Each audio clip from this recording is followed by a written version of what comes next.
My name is Alexis Summerville, 32 years old. The day my world cracked open began quietly a gray Tuesday afternoon in my small Manhattan studio. The kind of day that smelled faintly of rain and old wood polish. The metronome ticked softly on top of the piano, and 16-year-old Sophie was stumbling through a Bach invention. Her brow furrowed in concentration. I was about to correct her fingering when my phone buzzed once sharp and insistent against the polished bench beside me. I almost ignored it. I always do during lessons. But something in me, an unease I couldn't name, made me glance down. Sold your piano for $500. We need the money. Don't make a scene about it. Jake. The words blurred for a second. Then the silence in my head grew so loud it drowned out Sophie's music. I forced my voice steady.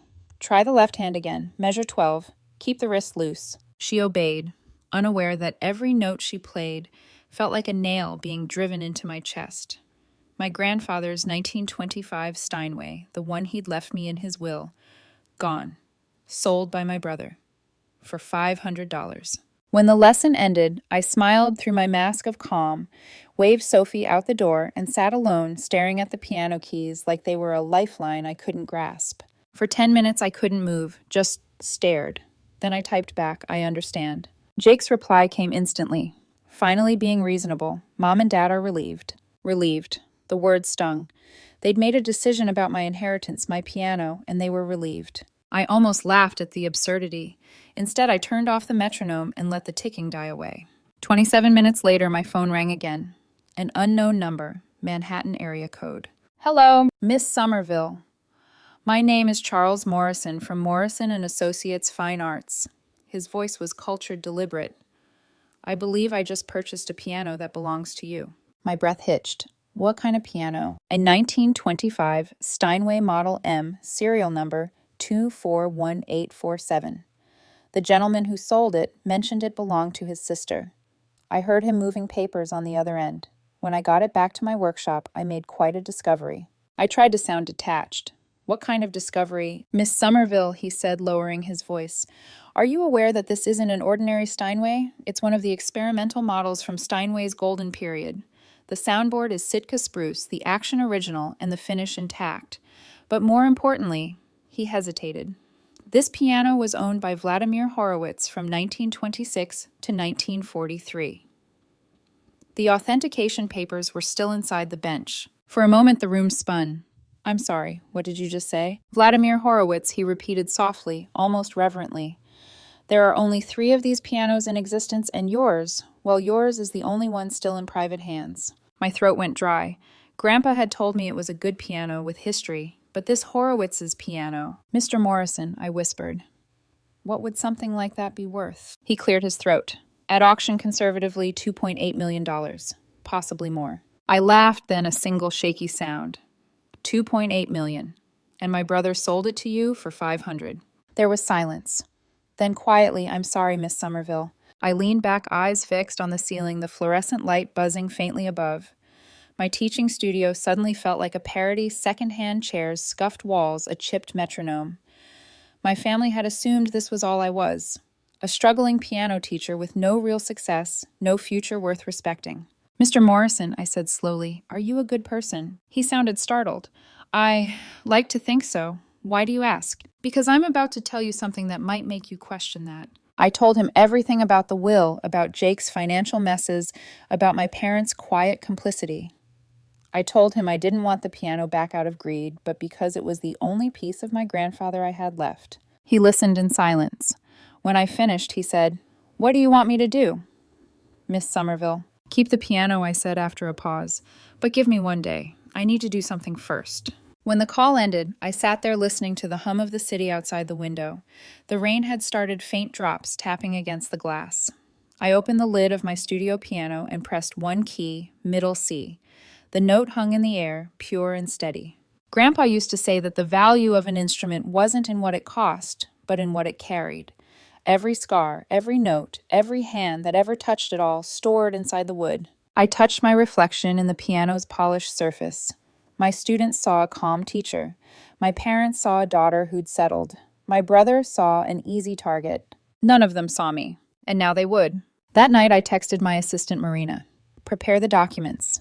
financial statements, portfolio summaries, Grandpa's piano authentication, everything. Her reply came within seconds. What happened? My family just sold a $2.8 million piano for $500. A beat of silence then. Should I call the lawyers? Not yet. I typed. I'm giving them a chance to understand what they've done. 2 hours later, my car's headlights cut through the drizzle as I turned into my parents' quiet suburban street. Their white colonial house looked exactly as it had when I was a child. Perfect lawn dim, yellow porch, light the ghost of a piano that used to fill its rooms with music. I parked in the driveway, gripping the leather portfolio on the seat beside me, the one that contained every truth I'd spent years hiding. It was time for them to meet the version of me they'd never bothered to see. When I was little, Grandpa used to tell me, never let them measure your worth by how loudly you play Alexis. Some music is meant to be heard only by those who listen closely. Back then, I didn't understand what he meant. Now, standing in my apartment at midnight, his words echoed like a premonition. My phone buzzed again. Marina. You sure you want to do this? Me. I'm done pretending. I glanced around the room, the Steinway sketches pinned above my desk, a stack of orchestral drafts spilling across the floor, the glowing city below my penthouse windows. Not the picture of a struggling teacher, just the life I'd built quietly note by note. People always imagined artists lived chaotic, glamorous lives. Mine was mostly discipline, early mornings, lonely airports, silent hotel rooms filled with half-written symphonies. Success hadn't come overnight. It came after 1,000 small humiliations, watching professors dismiss my compositions as too emotional, enduring the sideways looks from musicians who thought I'd slept my way into a grant. And yet I'd made it. I was living what I'd dreamed. Still, every time I tried to share it with my family, my family, it died on their silence. I remember the night the New York Philharmonic performed my third symphony. I'd called home breathless with excitement. Mom had sighed. That's wonderful, honey. But does that mean they'll finally hire you full-time? Full-time! As if being commissioned by one of the world's most prestigious orchestras was a hobby that needed a steady paycheck. Dad's voice had been polite, proud, even but distant, the tone he used when talking about a neighbor's talented kid. And Jake, he'd laughed. Maybe next you can sell tickets outside the subway. That was the moment I decided to let them believe what they wanted, that I was a quiet piano teacher who scraped by in the city, taking on children's lessons for $25 an hour. That my apartment was a small rental, not a penthouse I'd bought outright. That my silence about money came from poverty, not choice. It was easier that way, less explaining, less defending a life they didn't understand. But now they'd crossed the line between ignorance and betrayal. I poured myself a glass of wine and opened the leather portfolio. Inside were the pieces of my real life, copies of the New York Times Review, calling me a new voice in modern symphonic form. Contracts from orchestras in Vienna, Boston, Chicago, and London. Wire transfer receipts showing six-figure commissions. Authentication papers of Grandpa's piano, signed by Steinway's chief historian. The truth printed on expensive paper. My reflection in the window looked almost unfamiliar. Confident, composed, the woman they refused to see. I'd worn humility for so long it had started to feel like invisibility. Should I call the lawyers? Marina's voice echoed from the phone again, softer this time. No, I'm not suing my family, I said quietly. I just want them to see me. She hesitated. You think they'll listen? I thought of my father's tired face behind his newspaper, my mother's constant worrying. Jake's smug grin. They'll listen this time. The next morning, the city was wrapped in fog. I packed the documents, a simple black coat, and nothing else. The drive to Westchester felt longer than it used to. Every tree, every bend in the road pulled up memories, childhood laughter. The smell of pancakes, Grandpa's voice teaching me scales on that same piano. As I neared their house, I rehearsed what I'd say. Not a lecture, not revenge, just the truth plain and sharp enough to cut through years of misunderstanding. Halfway there, I stopped at a gas station and stared at my reflection in the car window. You don't owe them anger, I whispered. You owe them honesty. A strange calm settled over me. When I reached my parents' house, the lawn was exactly as manicured as always. The hydrangeas bloomed perfectly, even though my mother had always claimed she didn't have a green thumb. I parked beside the garage, the one Jake had turned into a graveyard for his failed business projects. boxes labeled Urban Eats, Solar Smart, Jake's Coffee Pods. None of them lasted more than 6 months. As I stepped out, I saw movement behind the curtains. My mother's silhouette froze for a second before she opened the front door, already wearing that expression, equal parts worry and control. "Alexis, what are you doing here?" she asked. "Jake said you were upset about the piano." "I am," I said evenly. "Can I come in?" Her eyes darted to the portfolio in my hand, then back to my face. She stepped aside. "Of course." The air inside smelled like lemon polish and old carpet. The house felt smaller now, or maybe I'd outgrown it. Dad was in his recliner Wall Street Journal folded neatly in his lap. Jake lounged on the couch, scrolling through his phone. "Alexis," Dad said without looking up, "we're sorry about the piano, but Jake needed the money for rent. We couldn't let him get evicted again." I smiled, calm practiced. "It's okay, Dad." Jake looked up, relief flooding his face. "See, I told you she'd understand.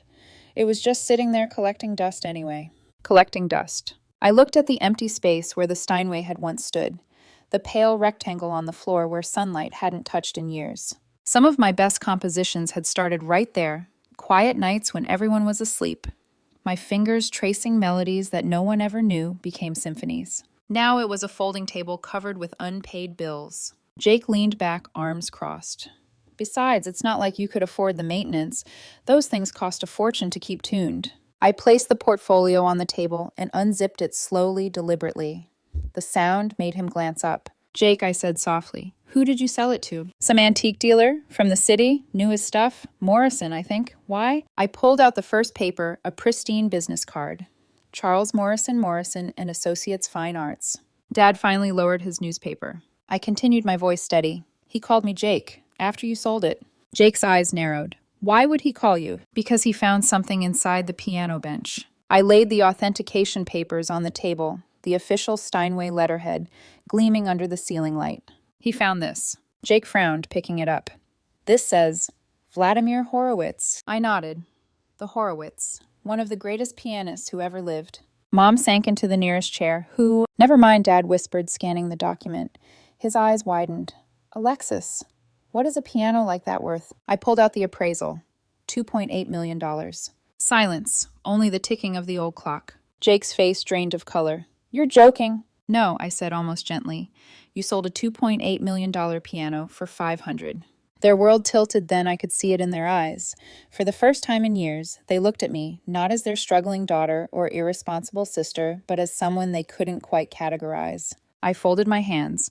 "So, would you like to know what happens next?" The silence after my words felt like it had a physical weight, a pressure that filled the living room thick and almost unbearable.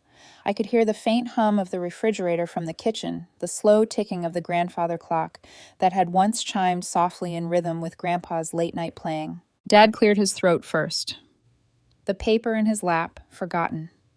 "You must be mistaken, Alexis. There's no way that old piano is worth—" I cut him off quietly. "I'm not mistaken.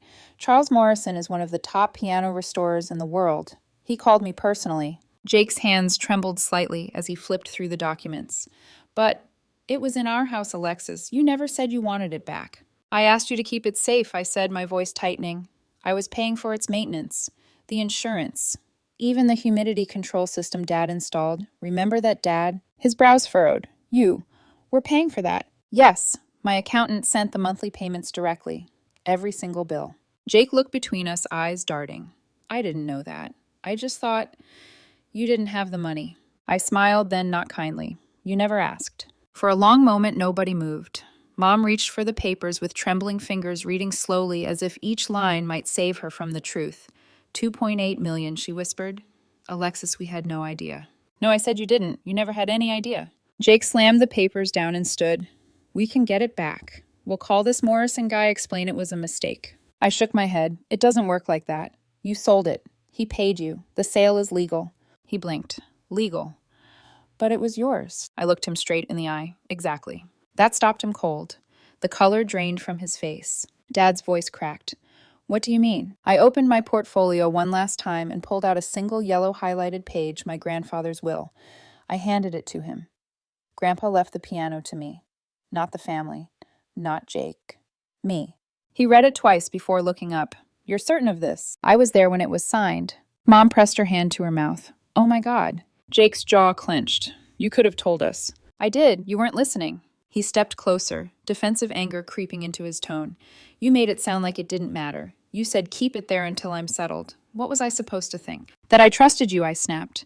That I believed you'd honor Grandpa's memory, not pawn it off for rent money. The word rent landed like a slap. He turned away, pacing toward the window. You think you're better than me because you went to music school and play with fancy orchestras? Jake, I interrupted, my voice low. I don't think I'm better. I think I worked harder. And I didn't expect anyone else to clean up my mess.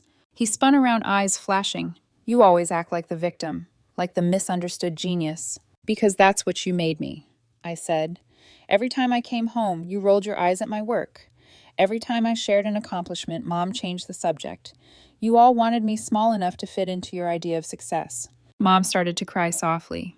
Alexis, that's not fair. Isn't it? I asked. When I told you I was performing in Vienna, you asked if I'd finally get a stable job.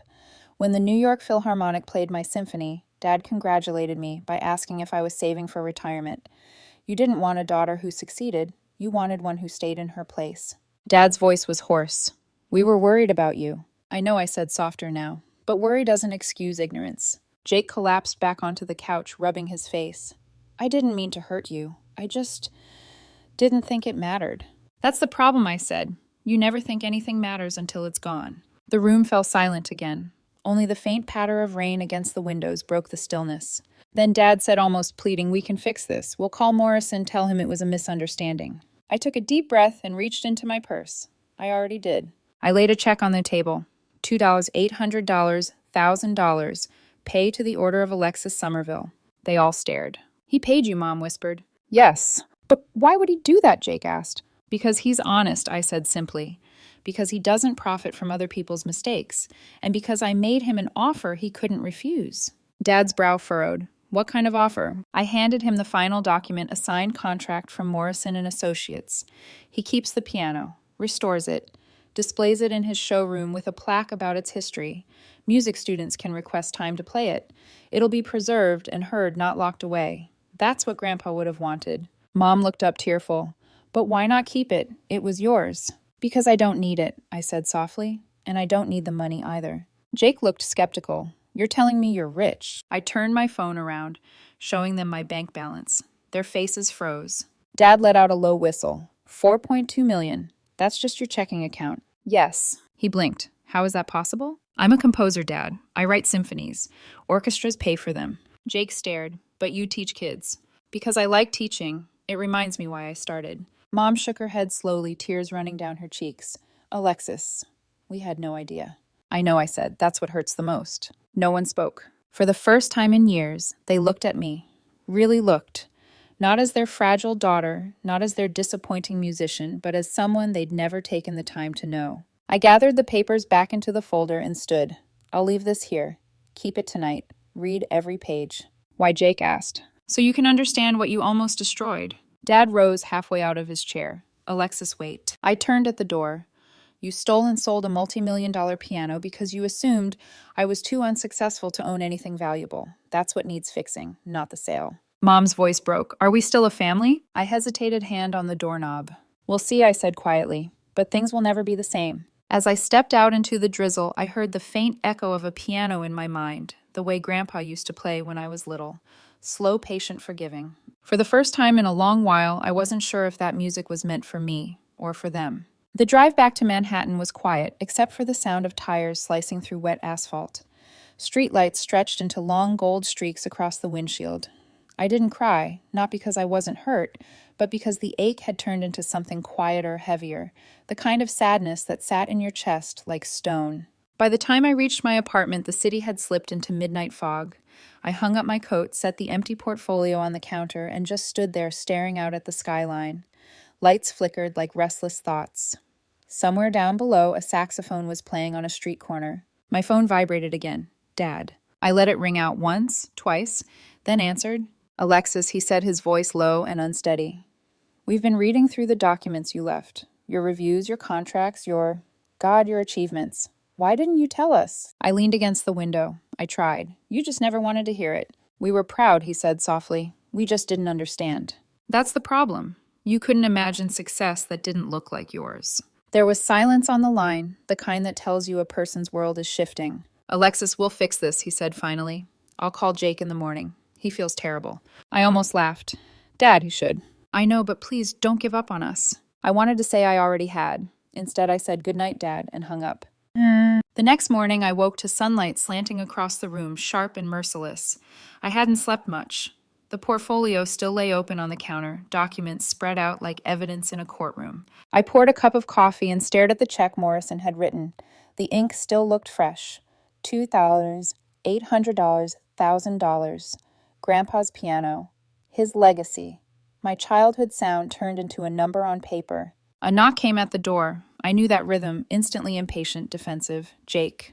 When I opened it, he stood there with dark circles under his eyes, holding a folder of his own. "Can I come in?" I hesitated, then stepped aside. He walked in, eyes darting around my apartment, the floor-to-ceiling windows, the shelves lined with sheet music, the framed photos from premieres. "So this is where you really live," he said quietly. "Yes." He exhaled, rubbing his back of his neck. "I didn't know. I thought you were struggling." "That's the story you preferred," I said. He dropped the folder on my counter. "I looked up that Morrison guy last night. You weren't exaggerating. He's legit, and so is everything else." I raised an eyebrow. "Were you hoping I'd lied?" He flinched. "No, He trailed off, searching for words. "You know what it's like to always be the one who fails. Every time I start something, it crashes. Mom worries, Dad gets quiet, and then you show up successful, untouchable. It made me feel small." "Jake," I said, my tone softening slightly. "I never wanted to make you feel small." He looked at me, then really looked. "Maybe not. But you did. And selling that piano, it wasn't just about money. I was angry. Jealous, I guess. You had something beautiful, something valuable, and I thought..." He swallowed hard. "I thought if I took it, maybe I'd finally control something for once." I stood very still. "And did you?" He shook his head. "No, I just made everything worse." The apology hung there trembling. "I'm sorry, Alexis," he said finally. "I can't undo it, but I am sorry." For a long moment, I didn't respond. The city below us hummed indifferent. Then I said quietly, "Do you even know what you sold?" He frowned. "A piano." "No, you sold history. You sold Grandpa's legacy, and you sold your sister's trust, all for $500 you didn't even earn." He looked down ashamed. "I know." I sighed, leaning against the counter. "You know what hurts the most? You didn't even think I'd care. You didn't think I could afford to care." He blinked back tears, and for a moment I saw the little boy who used to follow me around the house clapping offbeat while I practiced scales. "I thought I was helping," he whispered. "I thought you'd be relieved." Relieved, I almost laughed. "You sold the one thing that connected me to Grandpa. The one person who believed in me when nobody else did." He ran a hand over his face. "I know, I screwed up. Please don't hate me." I took a deep breath. "I don't hate you, Jake, but I can't trust you either. Not yet." He nodded, eyes shining. "I understand." As he turned to leave, he stopped at the door. "Morrison, he's keeping it on display, right?" "Yes." "Good," he said quietly. "At least people will hear it. Grandpa would have liked that." When the door closed, I finally let the tears come, quiet, exhausted ones that didn't change anything, but eased the ache just a little. That evening I sat at my piano, and began to play. Not Bach or Chopin, but something new, something raw. Notes spilled out uneven, full of regret and release. The kind of melody that comes when words have failed. Halfway through, I realized what I was writing a requiem. Not for Grandpa's piano, but for the family I used to have. As the final chord faded, my phone buzzed again, this time from an unknown number. I hesitated before answering. "Miss Summerville." The voice was familiar. Charles Morrison. "Yes, I just wanted to let you know the restoration is complete. The piano's magnificent. You should see it." I closed my eyes, imagining the polished wood, the way the light would hit those old keys. "I'll come by soon," I said. "There's something else," he added. "I've decided to name the exhibit after your grandfather. I hope that's all right." My throat tightened. "It's perfect." After the call ended, I sat in silence, letting the weight of everything settle: betrayal, truth, forgiveness, love. Then softly I said to no one, "Maybe this is what Grandpa meant. Some music isn't meant to stay in the family. It's meant to be heard by the world." And for the first time in days, I smiled. 3 days passed before anyone from my family called again. The apartment was quiet, filled only with the whisper of sheet music turning beneath my hands. I tried to lose myself in work revising the orchestration for the Chicago Commission, but every few minutes my eyes drifted toward my phone. I told myself I didn't care if they called. that I'd said what needed to be said. That silence was cleaner than disappointment. But silence has a way of echoing louder than sound. When the phone finally rang, it wasn't Jake. It was Mom. Her voice trembled at first, then steadied. "Alexis, I looked you up." I froze. "You? What?" "I listened to your symphonies. The second one, the one about rain. I found it on Spotify, and I read the reviews. A composer whose work reminds us that stillness can roar." She took a shaky breath. "Sweetheart, I had no idea." For a moment, neither of us spoke. I could hear the faint sound of a clock ticking somewhere on her end, the same one that had counted every uncomfortable family dinner, every unspoken word. "I wasn't hiding it from you, Mom," I said finally. "I just got tired of trying to make you understand." "I know," she whispered. "And I'm so sorry. We were afraid you'd end up like your grandfather, talented but broke. We thought we were protecting you from disappointment." I swallowed hard. Grandpa was never disappointed. He just loved what he did. There was a pause. Then softly, "So do you." The tears came before I could stop them. "Yeah," I said, "I do." "I also read about your foundation plans," she continued, her tone lighter now. "Charles Morrison sent us an invitation. Something about the Horowitz Steinway on permanent display." I smiled through the tears. "He did. Yes, he wants us there when it's unveiled." I hesitated. "Do you want to come?" "I wouldn't miss it for the world," she said. "And your father wants to talk to you too. He's been bragging to everyone at the golf club." I laughed a small real laugh. "Of course he has." When we hung up, I sat in the sunlight for a while, just breathing. The anger hadn't disappeared, but it had softened into something more human, the kind of ache that reminds you forgiveness doesn't come all at once. It arrives like dawn, slow and uncertain. "Man." That night, a text from Jake lit up my phone. "Alexis, can we talk?" I stared at it for a long moment before replying. "I'm listening." He called almost immediately. His voice was quieter than I'd ever heard it. "I can't take the check." "Jake." "No, listen, I don't deserve it. I sold something that wasn't mine. I've been up all night thinking about it. I keep hearing Grandpa in my head, that stupid saying of his about how money can't buy music." I closed my eyes. He'd probably say it again if he saw us now. "Yeah," he said, half laughing, half crying.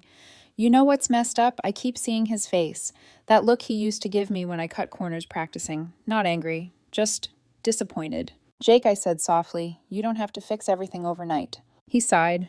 "Maybe not, but I want to try." I looked up classes, audio engineering, sound production, that kind of stuff.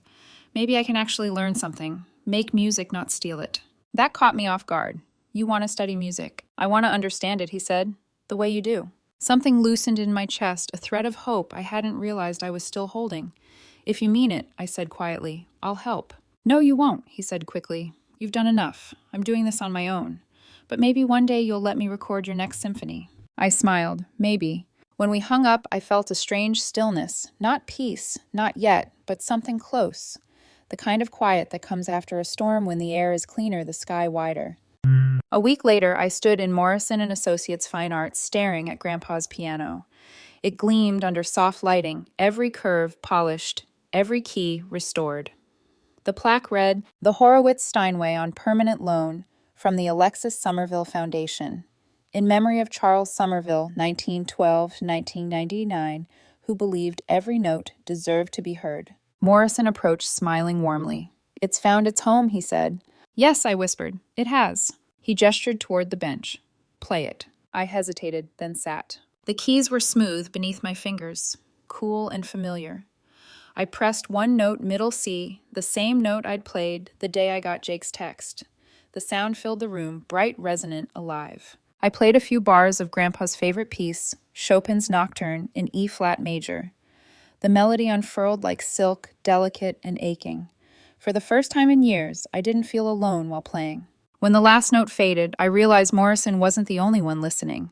My parents stood near the entrance, hands clasped, eyes glistening. Mom whispered, "It's beautiful." Dad added, voice hoarse, "So are you." For once, I didn't look away. I just smiled, letting the silence settle around us, not empty, but full of understanding. That night, back in my apartment, I opened a new score and wrote across the top, "Requiem for the Unheard." It wasn't about loss anymore. It was about rediscovery, the moment you realize the people who once silenced you are finally ready to listen. And maybe that was enough. The night before my new symphony premiered at Lincoln Center, I sat by the window of my apartment, staring at the manuscript spread across my coffee table. Notes curved like constellations. each one pulsing with memories, the piano, the betrayal, the forgiveness that came after. Outside Manhattan glimmered beneath a thin veil of rain. It looked almost gentle tonight. A notification blinked on my phone. Jake Summerville tagged you in a post. Curious, I clicked. There it was, a photo of him standing in a small recording studio. Headphones around his neck, the caption simple. First day at Berklee College of Music, starting over, for Grandpa, for my sister. My throat tightened. I hadn't expected to feel proud, but I did. Underneath, dozens of comments from people I didn't know. Encouragement, excitement, even curiosity about the composer, sister, he'd mentioned. I smiled. For the first time, Jake wasn't running from his mistakes. He was learning from them. The next evening, Lincoln Center pulsed with energy. Guests in gowns and tuxedos, the hum of chatter, the rustle of programs bearing the title Symphony No. 4 in D minor by Alexis Somerville. Backstage, I checked the time. 5 minutes to curtain. My hands trembled slightly as they always did before a premiere. Not from fear, from reverence. The moment before sound becomes real always felt sacred. Ready, a familiar voice asked. I turned. Dad stood there in his dark suit, awkward but smiling. Mom beside him, her hand looped through his arm. And Jake, clean-shaven, calmer, carrying an air of newfound purpose. You all came, I said softly. Mom's eyes shone. Of course. We wouldn't miss this for the world. Dad cleared his throat, holding out a small velvet box. This was your grandfather's tuning fork. We found it in his old toolbox. He would have wanted you to have it tonight. I took it, running my thumb along the worn metal handle. A faint engraving, C. 261.63 Hertz, Grandpa's favorite note. Thank you, I whispered. Jake looked around the hall, visibly nervous. You know, this is bigger than I thought. Like, really big. It's music, I said with a half smile. It's supposed to be bigger than us. He grinned. Then I guess I finally picked the right major. A stagehand called my name. It was time. The moment I stepped onto the stage, the applause washed over me, like a tide, warm, overwhelming. The orchestra waited, instruments gleaming under the lights. I raised my baton, and for a heartbeat, everything was still. Then the first notes began, low strings in D minor, slow and haunting. The music rose, carrying fragments of the past year's pain and grace. Each movement told a piece of the story, betrayal, revelation, forgiveness, and finally, peace. As the final crescendo broke into silence, I looked out into the audience. My parents were holding hands. Mom was crying openly. Dad had that same expression he used to wear when watching Grandpa play, awe mixed with something tender and wordless. And Jake, he was filming, tears glinting under the dim light, mouthing the words, I'm proud of you. When the last note faded, the hall erupted in applause. People stood clapping until it became thunder. But all I could see was my family standing with everyone else, eyes full of love instead of judgment. Later at the after-party in the lobby, the sound of laughter and clinking glasses filled the air. Critics approached, journalists snapped photos, but I barely registered any of it. Dad pulled me aside near one of the marble columns. Alexis, he said quietly, I owe you more than an apology. You already gave me one, I said, smiling. No, his voice wavered. That was for the piano. This is for every year I didn't see you. I thought I was being practical, teaching you to survive the world. I didn't realize you were already shaping it with your art. I blinked back tears. Dad! He took my hand. You built something beautiful, Alexis. Not just music understanding. You made us better. Before I could respond, Mom joined us, dabbing her eyes. And you made your father cry, which I haven't seen since your graduation. Dad chuckled. I wasn't crying. I was reflecting. Jake appeared beside them, holding 2 glasses of champagne. To reflecting then, he said with a grin. We clinked glasses. For the first time in years, it didn't feel like 4 separate people bound by guilt. It felt like a family again. 2 months later, Jake sent me a clip, his first recorded composition project. It was a soft piano piece, simple but honest. He'd titled it Forgiveness in F major. I listened with my eyes closed, smiling through tears. Somewhere between the first and last chord, I heard a trace of Grandpa's old melody. That weekend, I invited him to the studio to record it properly. Watching him adjust the microphones, I realized how far we'd all come. He wasn't chasing shortcuts anymore. He was building something one note at a time. After the session, he lingered by the door. You think Grandpa would have been proud? I met his gaze. I think he already is. Weeks turned into months. My foundation grew, offering grants to young composers who couldn't afford conservatory tuition. Jake helped design the recording lab, Mom organized benefit concerts, and Dad handled finances, his way of showing love. Sometimes late at night, I'd sit at my piano and play quietly, knowing that somewhere across town my brother was doing the same. Music had done what words never could. It had rewritten us, measure by measure. 1 year later, I found myself back at Morrison and Associates, standing before the piano that had once divided my family and somehow in the end brought us back together.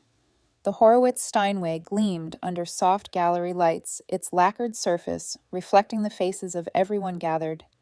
The brass plaque at its base read, "The Horowitz Steinway, on permanent loan from the Alexis Summerville Foundation, in memory of Charles Summerville, 1912-1999, who believed that every note deserved to be heard." The crowd hushed as Charles Morrison stepped forward. His gray hair caught the light, his hands folded neatly behind his back. "When I first purchased this piano," he began, "I had no idea the story I was buying. Today it belongs not to me, not to any collector, but to the world, and that is thanks to Miss Alexis Summerville." Polite applause rippled through the room. I smiled, nodding politely, though my throat was tight. He gestured to me. "Would you do us the honor?" I walked toward the bench. My fingers hovered over the keys, trembling slightly. For a moment the room disappeared, the lights, the murmurs, the cameras. I saw only Grandpa's living room, the way it used to be. The smell of his cologne, the click of his metronome, his voice saying softly, "Listen to the silence between the notes, Ellie. That's where the truth lives." I pressed the first chord. It rang out pure and resonant, the same timbre I remembered from childhood, the same key, the same soul. The melody I played wasn't from any of my symphonies. It was Grandpa's lullaby, the simple tune he'd composed for me when I was 6. Halfway through, I noticed Mom's hands clasped over her heart, Dad's eyes glistening, Jake filming quietly smiling through tears. When I finished, there was silence. Then the room erupted in applause. But what I heard beneath it, faint, steady, was the echo of memory. After the ceremony, people gathered around congratulating me, asking about the foundation. One young girl, no older than 10, approached shyly clutching a worn sheet of music. "Miss Summerville," she said. "Mr. Morrison said I can sign up to play the piano next month. Do you think I'll be good enough?" I knelt so we were eye to eye. "If you love it, you're already good enough." She grinned, cheeks flushing, and ran back to her mother. I watched her go, feeling something deep and familiar, that small spark Grandpa once lit in me. Later that evening, as the crowd thinned, Jake joined me by the display. He looked healthier these days, clearer eyes, steadier posture. So he said, hands in his pockets, "Does it feel like closure?" I smiled faintly. "No, more like a beginning." He nodded. "You know, every time I record piano tracks now, I hear this tone in my head. Warm, but sharp. I keep trying to replicate it." "You won't," I said, teasing. "That sound is nearly a century old." "Yeah, well," he said, smiling. "So are our family problems." We both laughed, genuine, unguarded. After a moment, he added quietly, "Thanks for not giving up on me." I looked at him, remembering the fury I'd once felt, the trust he'd broken. "You gave me a reason not to. That's more than most people get." He smiled, and for once it reached his eyes. Weeks later, I returned into Morrison's gallery alone. The space was dim, empty, except for the golden piano at its center. I sat down, touched the keys, and let my fingers wander. The melody that came wasn't planned, part Chopin, part something new. Halfway through, the sound shifted. It wasn't my hands I heard anymore. It was Grandpa's. I could almost see him beside me, the worn cardigan. The soft smile, his voice saying, "Play for yourself, Ellie. The world will listen, if you mean it." When the last note faded, I whispered into the silence, "They're listening now, Grandpa." Today, the Alexis Summerville Foundation for Young Composers funds over 40 students each year. Kids who grew up believing that art was too expensive, too impractical, too impossible. Some study composition. Others record their first pieces. Every month I visit the showroom and listen to them play on that same Steinway, their small fingers trembling with the same wonder I once had. Sometimes I sit in the back unnoticed, just listening, watching. And every time the first note fills the air, I think of everything that piano survived a century of hands, a family's betrayal, and the long road to forgiveness. Music has a strange way of mending what words cannot. It doesn't erase pain. It reorients it, turns it into something you can carry, something you can share. My family isn't perfect. We still argue, still stumble. But now when we sit together, Mom humming softly, Dad tapping the beat, Jake discussing sound design, I feel harmony, where there once was dissonance. The same chords just played differently. As I leave the gallery that evening, I glance back one last time. The piano sits beneath the soft light, silent but alive. Its keys gleam like teeth of memory waiting for the next dreamer to touch them. I whisper, some instruments aren't meant to be owned, they're meant to be heard. And for the first time in my life, I feel that I've finally found the same thing my grandfather once did, not wealth, not status, but peace, in knowing that beauty once shared never truly belongs to you. It belongs to everyone who listens.